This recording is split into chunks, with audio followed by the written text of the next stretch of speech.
এবার আসি জামায়াতের সবচেয়ে বড় ভণ্ডামি জায়গায়। জামায়াতের লোকজন বলেন আল্লাহর নির্দেশ আছে, তাই তারা নারী নেতৃত্ব মানতে পারেন না। তাহলে প্রশ্ন হচ্ছে ২০০১ থেকে ২০০৬ সাল পর্যন্ত খালেদা জিয়ার নেতৃত্বে এই দেশ কে পরিচালনা করেছিলেন?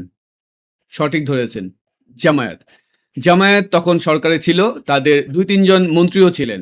এখন আমার প্রশ্ন সেই জামায়াতি বোনদের কাছে, সেই সময় ক্ষমতায় থেকে জামায়াত নারীদের জন্য এমন কি সিগনিফিক্যান্ট কাজ করেছেন, যার জন্য আজ আপনারা তাদের দাসত্ব বরণ করতে মরিয়া? শুনেন জামাতি বোনেরা, আজ আপনারা যতটুকু স্বাধীনতা ভোগ করছেন, পোশাকে, কাজে, চলাফেরায়, সেটা জামায়াতের দয়ায় নয়।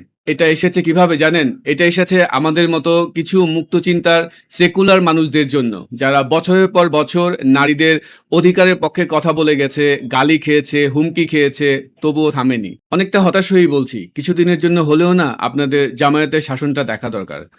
তারপর না হয় আবার কথা হবে। আজ যারা জামায়াতের মিষ্টি কথায় ভুলে গিয়ে তাদের দাসত্ব বরণ করতে প্রস্তুত, তারা ক্ষমতায় গেলে আপনাদের জন্য কোন রূপটা তুলে ধরে সেটাই দেখার অপেক্ষায় রইলাম।